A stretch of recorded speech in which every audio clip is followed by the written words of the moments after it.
Breaking news in Lexington. We're on the scene as police make an arrest in a neighborhood following a wild police chase.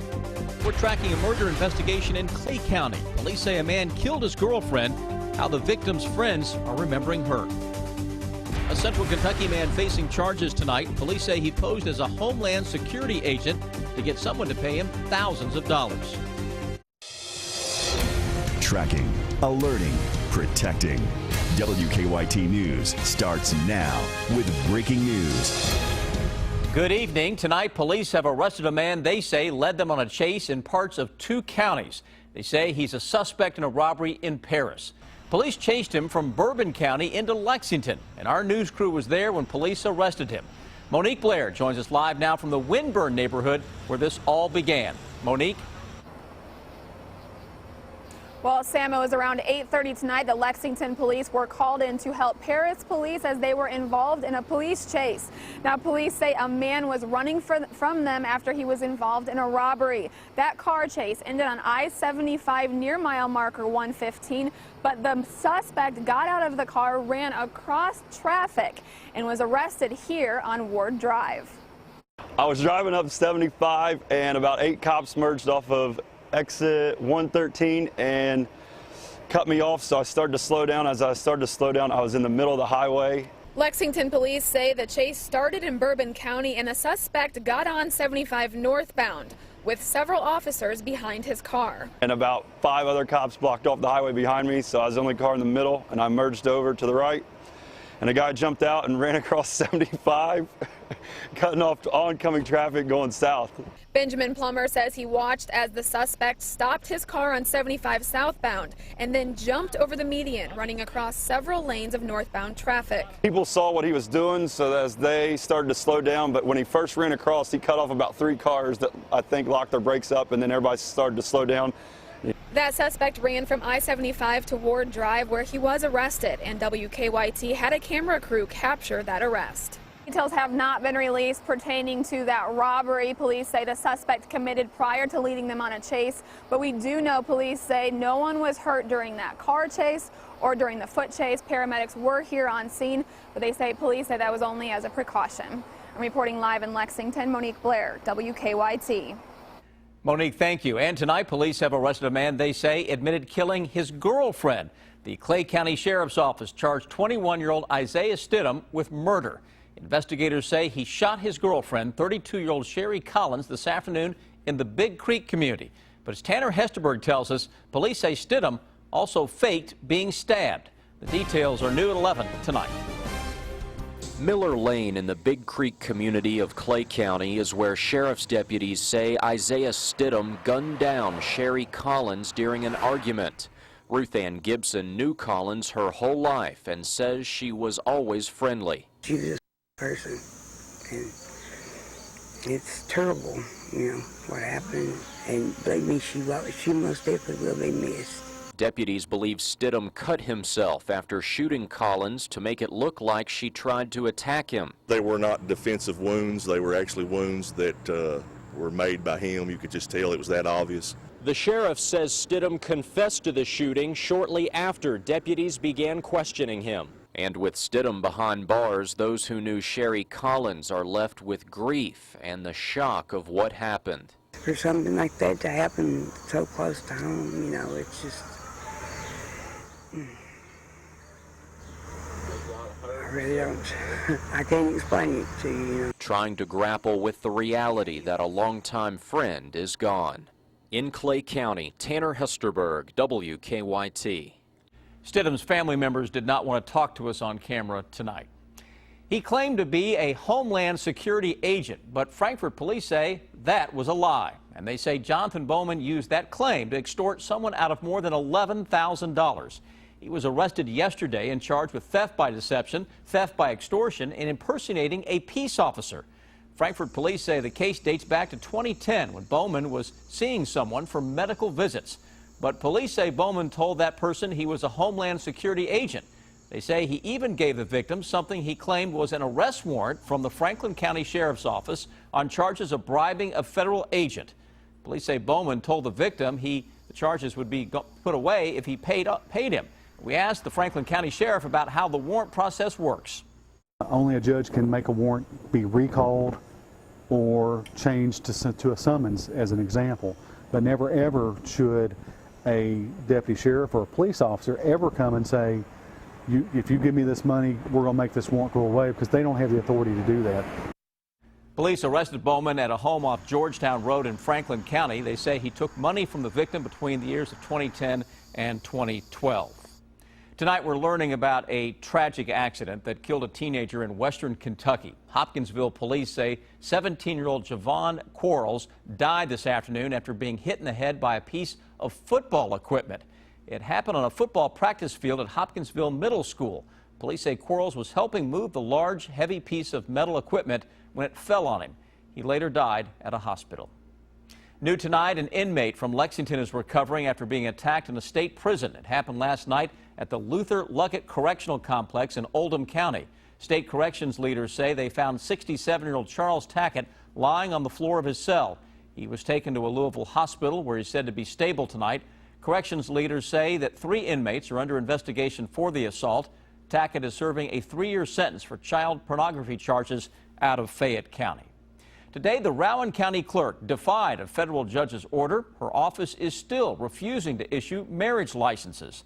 Kim Davis was not in her office today. The deputy clerk said she was on a scheduled vacation, but the deputy clerk turned away multiple same-sex couples who tried to get a marriage license. Davis's attorneys filed a request to stay the judge's injunction that ordered her to issue the marriage licenses, and they advised her office not to issue them until her appeal is resolved. But the couples who showed up at the office today said that they have waited long enough. These people are cruel, and this is wrong, and that's how it is. That is how it is, and that's the bottom line. She's wrong, and these people are cruel to do this to us. And that's how I feel. And the judge ordered both sides in the lawsuit filed against Davis to give him a written response before he'll decide on the stay.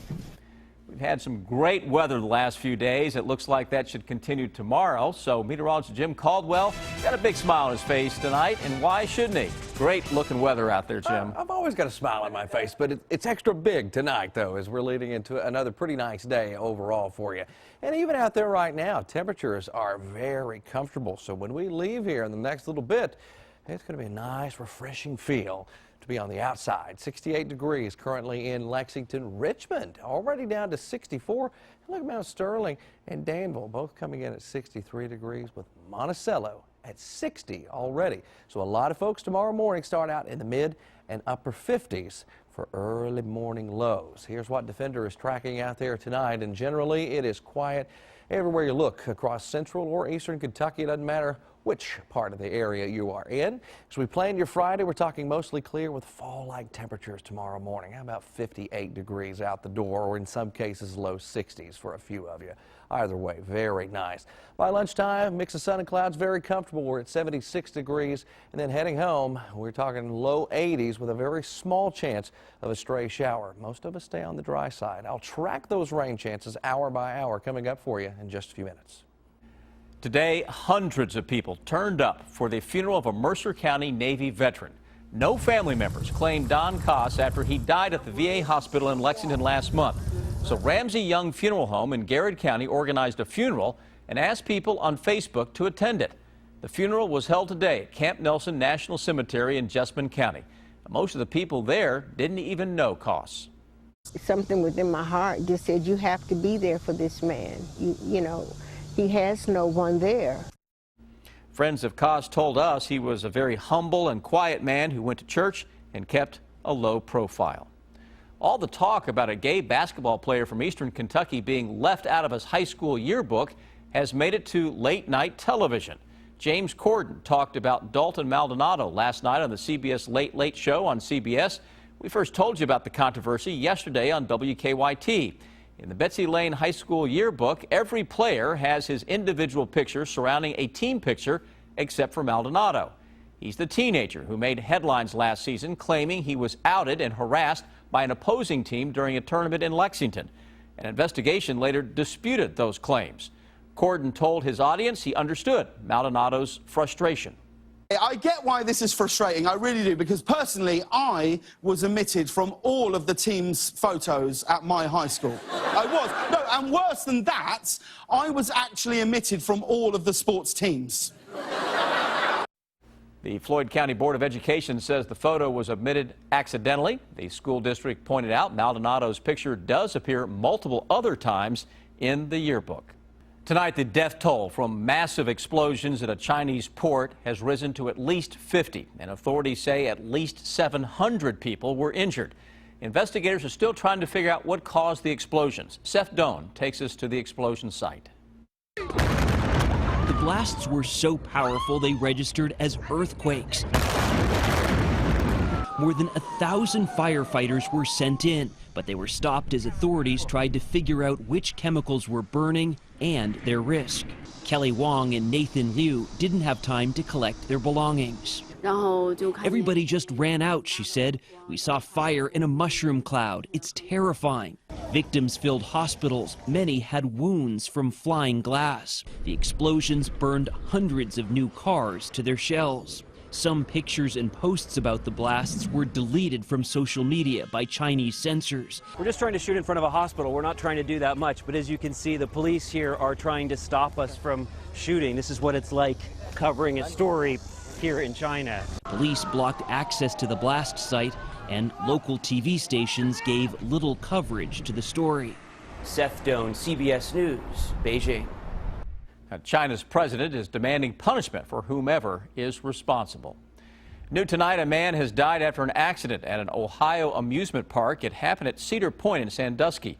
Police say that James Young had just finished riding the Raptor when he jumped over a fence to look for a cell phone he lost during the ride. But police say Young was hit by the ride or by someone on it and was killed. Park leaders say he was inside a restricted fenced-off area where no one was supposed to be while the ride was in operation. New tonight, a grand jury has indicted a Hardin County man on a murder charge for the death of his infant son. Daniel Cox is being held in jail on a $500,000 bond. Last week, Ratcliffe police say that Cox beat his 4-month-old son while driving down a road. They say he then left the unresponsive baby with the baby's mother, who then called for help. The baby died at a Louisville hospital over the weekend.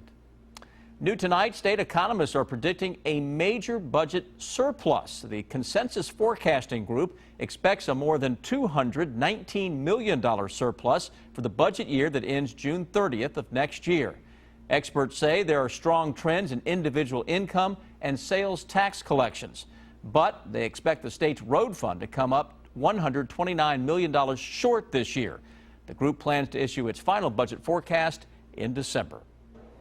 Tonight, an original Pablo Picasso painting heading back to a Paris museum 14 years after someone stole it from there.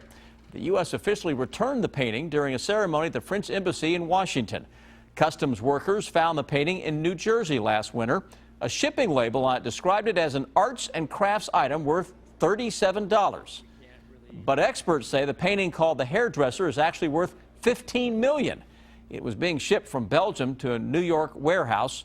No arrests have been made so far for the theft.